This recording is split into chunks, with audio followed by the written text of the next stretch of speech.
Hello and welcome to Tech Guru. मैं हूं आपके साथ निकिता बागवान। नया साल आ चुका है और अगर इस नए साल में आप प्लान कर रहे हो to buy a new phone, so this video is for you. इस वीडियो में हम एक्सप्लोर करेंगे कुछ मिड रेंज मोबाइल फोन्स और कुछ प्रीमियम मोबाइल फोन्स जो लॉन्च होने वाले हैं 2026 में।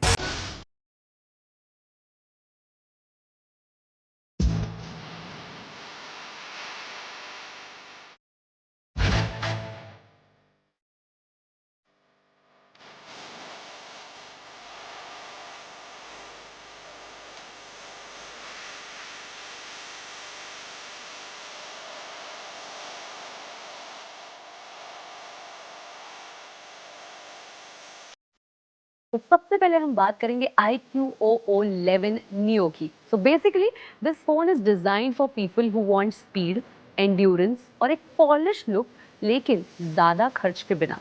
सो this is going to be the most balanced Android flagship model. अब बात करते हैं इसके लुक और फील की। iQOO11 Neo is built solidly but लेकिन ना जो आपके वन हैंड में समा जाए, एक हाथ में आसानी से आप इसको होल्ड कर पाओ। डिजाइन की अगर बात करो तो इसके डायमेंशंस है 163.4 इंटू 76 इंटू 81 mm। वेट में 210 ग्राम्स और 216 आप इसको एक्सपेक्ट कर सकते हो। And it gives you a protection of IP68 and IP69 which is rated for dust and water resistance. अब देखते हैं इसके डिस्प्ले में क्या कुछ फीचर्स आपको मिलते हैं। 6.82 इंच LTPO AMOLED पैनल है and it gives you a resolution of 1440 into 3168 pixels. Refresh rate इसका है 144 hertz for ultra smooth scrolling. So अगर आप स्ट्रीमिंग, गेमिंग या फिर आउटडोर रीडिंग्स करते हो, the screen is going to look vibrant and sharp. Performance की अगर बात करें तो it is build for performance junkies. जी हाँ, Qualcomm Snapdragon 8 प्रोसेसर के साथ आता है। GPU Adreno 830 और रैम 1216 GB आपको मिल जाएगा। स्टोरेज में ऑप्शंस मिलेंगे 256 GB, 512 GB, 1 TB। इसका मतलब अब faster app launches end game loading, lag free multitasking, excellent thermal efficiency. Now let's take a look at the camera system. It is straightforward लेकिन quite effective. Rear camera में आपको मिलेगा 50 megapixel main sensor, 8 megapixel ultra wide lens और front camera की अगर बात करूँ तो 16 मेगापिक्सल सेल्फी शूटर है। So the next question is इसके कैमरा कैपेबिलिटीज का क्या? तो ये आपको देता है up to 8K video recording plus AI scene recognition plus improvised night photography. So in short, iQOO11 Neo captures sharp, vibrant shots in daylight और balance tone के साथ आपको आपके पिक्चर क्वालिटीज मिलेगी लो लाइट में भी। Now let's be honest, battery life makes or breaks a phone. So the iQOO Neo 11 doesn't disappoint here. आपको मिलेगी यहाँ पे 7500 mAh की चार्जिंग बैटरी, 100 watts का wired fast charger which is a C-type port. So now you can expect 0 to 100% charging हो सकती है रफली 30 to 35 मिनट्स में, easily a full day of heavy use. और अब अगर इसके साथ सॉफ्टवेयर के फीचर्स की बात करूं तो here's what runs beneath the surface. Software में आपको मिलेगा Android 16 Origin OS 6 इंटरफेस और एक्स्ट्रा फीचर्स में you get an in display sensor, stereo speakers, Wi-Fi 7, Bluetooth 5.4 NFC and infrared support. So overall, the interface feels clean, fast and optimized for performance. Now, let's talk about what everyone wants to know. इसका expected price range क्या है? So the iQOO Neo 11 is anticipated to launch in India for an expected price range of 32,990 जो कि इसके base variant का price होगा। Now let's have a look at another mid-range phone जो कि है Poco F8 series. Poco is ready to launch its two of the most talked about phones in India, Poco F8 Pro and Poco F8 Ultra. दोनों phones move करते हैं further into the premium realm and more advanced hardware, काफी ज़्यादा refined design और thoughtful upgrades के साथ, which has a practical use in our daily routine. Poco F8 Pro में क्या कुछ एक्सपेक्ट कर सकते हैं? You get N AMOLED display with a fast refresh rate that feels great जब भी आप गेमिंग, स्क्रोलिंग या स्ट्रीमिंग कर रहे हो। It is powered by latest Qualcomm Snapdragon 8 Elite platform, जो आपको ऑफर करता है serious power without putting the price into an uncomfortable zone. अब पोको F8 Ultra की बात करें, what sets it apart?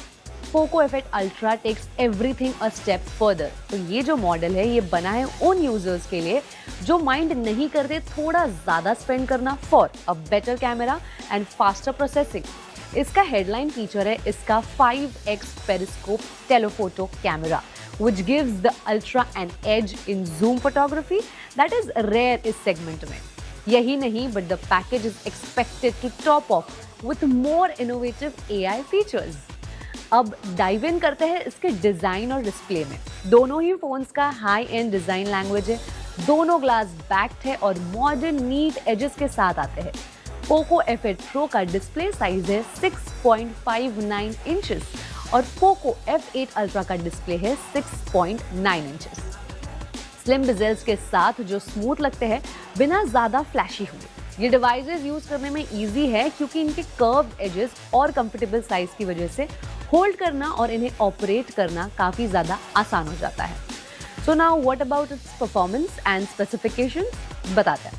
Poco F8 Pro में एक्सपेक्ट किया जा रहा है 12 या फिर 16 GB रैम और 256 GB 512 GB 1 TB स्टोरेज, जो इजीली हैवी टास्क हैंडल करने के लिए काफ़ी है। और F8 Ultra में भी सिमिलरली 12 या 16 GB RAM 256 GB 512 GB 1 TB storage के साथ अपग्रेडेड है और थोड़ा फास्टर प्रोसेसर के साथ आता है। ये जो गेमर्स और क्रिएटर्स है उन लोगों के लिए परफेक्ट है जो अपने फ़ोन से एवरेज से ज़्यादा परफॉर्मेंस चाहते हैं। दोनों ही 5G सपोर्ट करते हैं जिससे फास्ट डाउनलोड हो सकते हैं, स्मूथ स्ट्रीमिंग पॉसिबल है। Now let's talk about it's camera features. Camera features में फोटोग्राफी F8 का स्ट्रॉन्ग पॉइंट है। पोको F8 Pro में केपेबल ट्रिपल कैमरा सेटअप है जिसमें high resolution main lens, ultra wide lens और टेलीफोटो लेंस पोको F8 में आपको मिल जाते हैं। अल्ट्रा की अगर बात करें तो ट्रिपल कैमरा सेटअप के साथ ये भी आता है जिसमें 5x पेरिस्कोप टेलीफोटो लेंस है, रिफाइंड प्राइमरी कैमरा है, अल्ट्रा वाइड लेंस है। अगर आपको जूम फोटोग्राफी या डिटेल लॉन्ग डिस्टेंस शॉट्स चाहिए तो अल्ट्रा क्लियरली स्टैंड आउट करता है। तो अगर आप बात करें इसके बैटरी की तो F8 Pro में एक्सपेक्ट किया जा रहा है 6210 mAh बैटरी और अल्ट्रा में एक्सपेक्ट किया जा रहा है 6500 mAh बैटरी, जो दोनों डिवाइसेस को पूरे दिन चलाने के लिए इनफ है बिना किसी प्रॉब्लम के। अल्ट्रा और प्रो के एक्सपेक्ट किया जा रहा है कि 100 वॉट्स का वायर चार्जिंग हो, जो हैवी यूज के बाद भी सिर्फ थोड़ी डाउन टाइम के साथ फास्ट चार्जिंग प्रोवाइड करो। पोको का सॉफ्टवेयर ट्यूनिंग और थर्मल कंट्रोल जो है वो बैटरी हेल्थ और परफॉर्मेंस मेंटेन करने में हेल्प करता है। दोनों मॉडल्स Android 16 के साथ HyperOS 3 पे रन करते हैं, जो क्लीनर विजुअल्स, स्मूथर जेस्चर्स और ज़्यादा कस्टमाइजेशन ऑप्शंस आपको ऑफर करते हैं। आपको इम्प्रोवाइज्ड प्राइवेसी कंट्रोल्स और टाइमली सिक्योरिटी अपडेट भी मिल जाएंगे इसमें। अब इसके प्राइस रेंज की अगर मैं बात करूँ तो F8 Pro की एक्सपेक्टेड प्राइस है लगभग 44,900 के करीब और F8 Ultra की प्राइस रैम और स्टोरेज के बेसिस पे जा सकती है फ्रॉम 55,000 टू 58,000 इसके बीच। अब बात करते हैं हमारे अगले फ़ोन की, जो कि है Vivo X300 Ultra। ये फ़ोन अर्ली 2026 में लॉन्च हो सकता है और X300 लाइनअप का, इस Vivo के X लाइनअप का सबसे प्रीमियम फ़ोन हो सकता है। अब इसमें क्या कुछ मिलेगा? 6.82 इंच फ्लैट LTPO स्क्रीन हो सकती है विद 2K रेजोल्यूशन। डिस्प्ले आपको मिलेगा 120 हर्ट्ज का, रिफ्रेश रेट और LTPO टेक्स्ट सपोर्ट करेगा, जो स्मूदर स्क्रोलिंग और बेटर बैटरी एफिशिएंसी प्रोवाइड करेगा। डिजाइन में आपको थिन एजेस और शार्प मिल सकते हैं बॉक्सी मेटल फ्रेम, जो क्लीन और प्रीमियम लुक देगा इस फोन को। फोन में बड़ा राउंड कैमरा आइलैंड होगा सिमिलर टू X200 Ultra, लेकिन X300 Ultra अपने प्रेडिसर की तरह डेडिकेटेड कैमरा बटन स्किप कर सकता है। कैमरा लेआउट आपको थोड़ा फेमिलियर लगेगा, लेकिन फिजिकल शटर स्टाइल बटन की कन्वीनियंस मिस हो सकती है इसमें। Vivo ने X200 Ultra जो 2024 में आया था उसमें कैमरा बटन इंट्रोड्यूस किया था, जो फोटो लवर्स के लिए एक बड़ा अपग्रेड था। स्लाइडिंग जेस्चर्स थे और लैंडस्केप मोड में थंब फ्रेंडली शटर की तरह काम करता था। X300 Ultra में ये नहीं होगा, लेकिन Vivo strong camera feature software और नए सेंसर्स के थ्रू प्रोवाइड कर सकता है। फोन एक्सपेक्टेड है स्नैपड्रैगन 8 Elite Gen 5 पे रन करेगा और मैसिव 7000 mAh की बैटरी के साथ आएगा। ट्रिपल रेयर कैमरा सेटअप हो सकता है, जिसमें आपको मिलेंगे दो 200 मेगापिक्सल सेंसर्स और एक 50 मेगापिक्सल अल्ट्रा वाइड लेंस।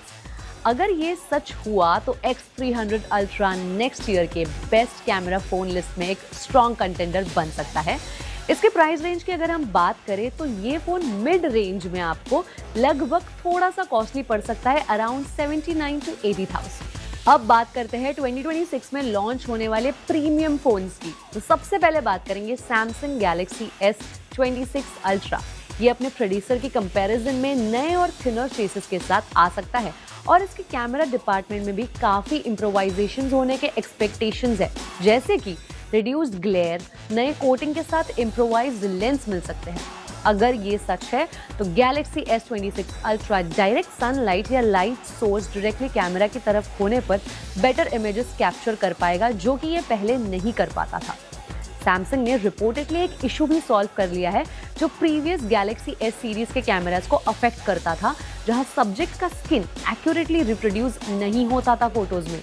लेकिन कंपनी ने अभी तक इस इशू को एक्नॉलेज नहीं किया है और ये नहीं कंफर्म है कि ये इम्प्रोवाइज्ड हार्डवेयर अपकमिंग सॉफ्टवेयर में मिलेगा या नहीं। Galaxy S26 Ultra में सिमिलर कैमरा कॉन्फ़िगरेशन हो सकता है जो कि इसके पुराने फोन में था। फ्लैगशिप हैंडसेट में क्वाड रेयर कैमरा सेटअप होगा, जिसमें 200 megapixel primary shooter, 50 megapixel ultra wide camera, 12 megapixel telephoto camera with 3x optical zoom और साथ ही 50 मेगापिक्सल का पेरिस्कोप टेलीफोटो कैमरा मिलेगा with 5x optical zoom capabilities. Ultra की अगर बात करें तो एक्सपेक्ट किया जा रहा है कि सैमसंग की लेटेस्ट Exynos 2600 चिपसेट पे चलेगा, जो 2nm प्रोसेसर पे बिल्ड हुआ है। टेक जायंट रिपोर्टेडली अपनी flagship Galaxy S26 Ultra series को फरवरी 2026 में लॉन्च करेगा और इंडिया में इसकी प्राइस रेंज हो सकती है लगभग 95,000 से 1,05,000 के बीच। अब बात करते हैं हमारे प्रीमियम रेंज के अगले फोन की, Google Pixel 11 Pro Fold। ये इंटरनली योगी या 9Y14 के नाम से जाना जा रहा है। इससे कंफर्म होता है कि third generation pixel foldable development में है, जो गूगल के फोल्डेबल्स के फैंस के लिए अच्छी खबर है। रीसेंट रिपोर्ट्स के अकॉर्डिंग गूगल का next in house processor Tensor G6 2nm process पे मूव करेगा। ये पॉसिबल है क्योंकि कंपनी सैमसंग से TSMC पे शिफ्ट हो रही है और Tensor G5 को 3nm प्रोसेस पे बिल्ड किया गया था। शुरू से ही गूगल के टेंसर चिप्स क्वालकॉम या मीडियाटेक के लिए प्रोसेसर्स के पावर और एफिशिएंसी को मैच नहीं कर पाए हैं। पिक्सल 10 लाइनअप का Tensor G5 स्नैपड्रैगन 8 Elite के कंपैरिजन गैप को थोड़ा नैरो करता है, लेकिन अभी भी फुल्ली उन पे ऑन पार नहीं है। ये उम्मीद है कि 2nm प्रोसेसर TSMC के साथ गूगल ये गैप को कम्प्लीटली क्लोज कर पाएगा और परफॉर्मेंस स्नैपड्रैगन 8 Elite Gen 2 के बराबर या उसके क्लोज हो सकती है। रिपोर्ट्स के अगर माने तो Pixel 11 devices 100x zoom capabilities through machine learning photos और वीडियोस दोनों के लिए ऑफर कर सकता है। सिनेमैटिक ब्लर फीचर अब 4K और 300 FPS रिकॉर्डिंग सपोर्ट करता है। साथ ही वीडियो रीलाइट फीचर भी आएगा, जिससे वीडियोस में लाइटिंग कंडीशंस को चेंज करना पॉसिबल होगा। ये फीचर्स दूसरे rumour edition ultra low light video के साथ परफेक्टली मैच करेगा और नाइट साइड वीडियो का सुपर चार्ज वर्जन होगा, जिसमें प्रोसेसिंग फुल्ली ऑन डिवाइस होगी। जबकि करंट वर्जन क्लाउड पे हैंडल होता है, the Google Pixel 11 Pro Fold is expected to price in India around 1,81,000. And last but not the least, let's talk about the iPhone. According to reports, Apple शायद iPhone 18 skip करे 2026 के लिए, लेकिन company का fall event के लिए बड़ा launch plan है। सितंबर 2026 में iPhone 18 Pro, iPhone 18 Pro Max और पहला एवर iPhone Fold लॉन्च कर सकता है। iPhone 18 Pro मॉडल्स में iPhone 17 सीरीज के कंपैरिजन में काफ़ी अपग्रेड मिल सकते हैं। Apple रिपोर्टेडली डायनामिक आईलाइंस को डिच करके पंच होल सेल्फी कैमरा और under display face ID sensors ला सकता है, जिससे व्यूइंग एक्सपीरियंस और सीमलेस हो जाएगा। Under the hood iPhone 18 Pro models A20 Pro chipset के साथ आएगा, जो परफॉर्मेंस में नोटिसेबल अपग्रेड ला सकता है। दोनों डिवाइसेस में लार्जर बैटरीज भी एक्सपेक्टेड है, जो उन्हें थोड़ा हेवियर बना सकती है compare to its predecessor. Camera front पे iPhone 18 Pro मॉडल्स के कैमरा के लिए वेरिएबल एपर्चर्स एक्सपेक्ट किए जा रहे हैं, जिससे यूजर्स मैनुअली डेप्थ और फील्ड एडजस्ट कर सकें।